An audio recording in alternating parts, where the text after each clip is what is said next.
The New York Rangers are definitely a team who I expect to be looking to get right back into the mix of things and try and make the playoffs next season. And with that being said, I think there are definitely some players on this team who, from this past season definitely didn't play the greatest and maybe took a pretty big step back from the previous season there, the past season back in 2023-24, when this team was the best team in the regular season there, winning the President's Trophy, and obviously also that season, last season there, made it all the way to the conference finals where they lost in Game 6 to the eventual Stanley Cup champions in the Florida Panthers, of course. So I think this team, like I said, are going to look to get right back into the mix of things and are definitely going to be a team who want to and are going to be trying their best to make the playoffs once again. They're definitely not looking to enter into a rebuild with the moves they made this past season there, with the extensions handed out, with the trades that happened there.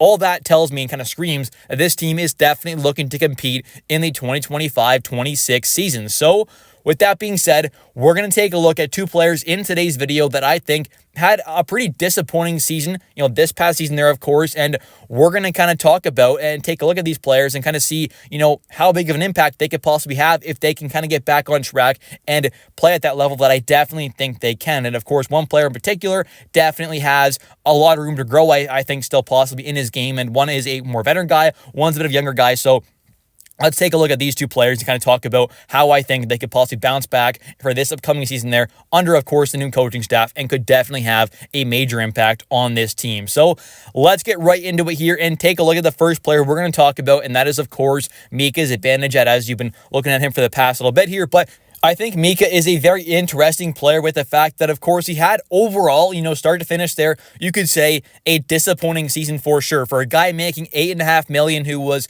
originally signed to be that kind of number one center for this team, be one of the top dogs on this squad, he definitely had an overall start to finish, you could say, disappointing season. But if you take a look at kind of what he did the last kind of couple months, whatever it was, once he made that switch to wing, that's where we really saw Mika get right back on track and kind of really brought that offensive production that we all know he definitely can bring. Now, of course, at this point in his career, the defensive game has definitely taken a bit of a step back from previous years. I think that's pretty clear.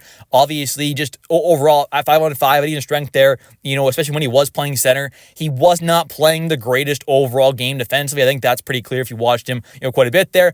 Overall, defensively, this season, he definitely took a pretty clear step back. But once he went over to wing there, obviously, he wasn't bringing that overall defensive impact like he has, in previous years, of course, in the past.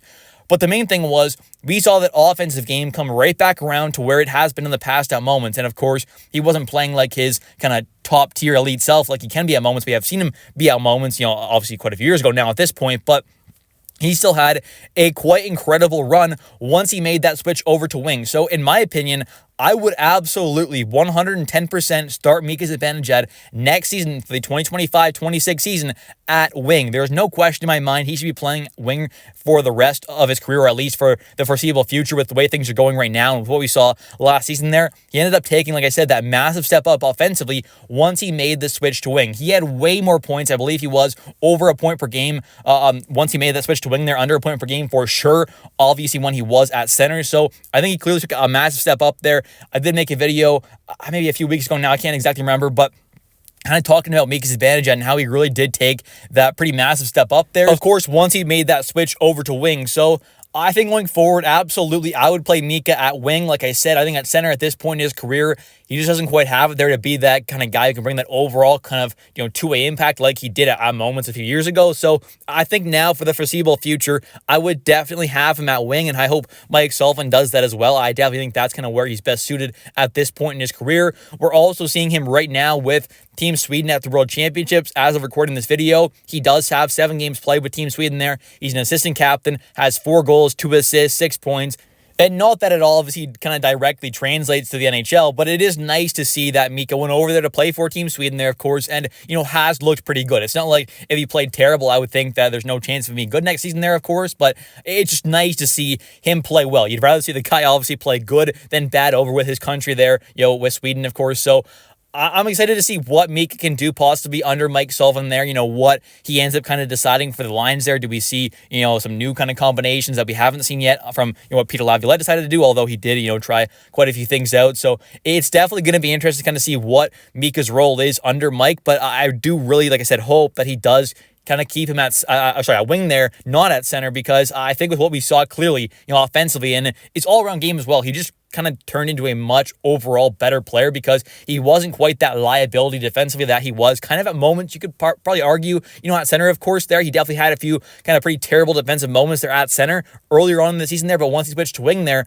obviously I think just kind of was able to more focus on the offensive side of things, where he definitely kind of took that big step back up there towards that kind of point per game mark where he kind of was at wing, of course, compared to at center where he was really nowhere near that. And now for the other player we're going to talk about, and that is, of course, Alexis Lafreniere. Now, these are not by any means the only two players that you could say had a disappointing overall season start to finish there from the Rangers team, and I'll definitely have some more videos, I'm sure, talking about some other players possibly bouncing back as well, but I think this is definitely a player who is absolutely a guy who took a step back last season there. I think if you watched him play and you just look at the stats as well, both those two things, the eye test and the actual just factual stats, definitely show that he did take a step back. And on the stats side of things there, the pretty kind of clear thing that stands out the most there, I would say, is the kind of 11 less even strength goals from last season there compared to this season, where he had 26 last season compared to 15 this season there for even strength goals.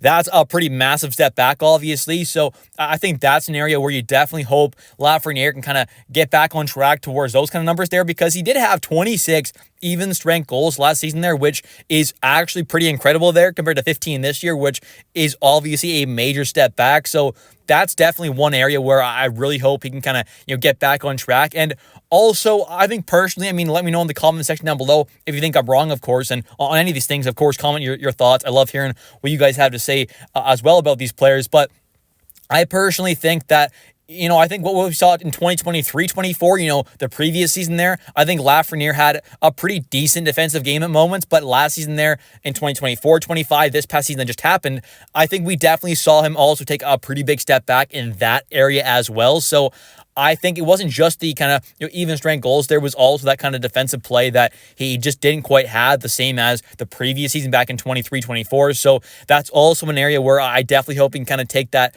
step back up in. So the goal scoring wise, that even strength there, and also the kind of defensive play, I would say, are the kind of two main areas that we definitely saw Lafreniere take a step back in. And of course, Trocheck did as well, who was his line mate for quite a bit there, of course. So that definitely hurts things a bit there. Panarin wasn't quite the same up until, I don't know, what was it, the last few months of the season there, where he kind of started to turn things back on, it felt like. So obviously, it wasn't just Lafreniere that took that step back this season there, so it's not just all on him. It's not just all on Mika, obviously, but like I said, once he did switch to wing there, he was a completely different player. But I just think Lafreniere is a very key guy for this team going forward, and obviously, he got that pretty massive contract there, that big extension.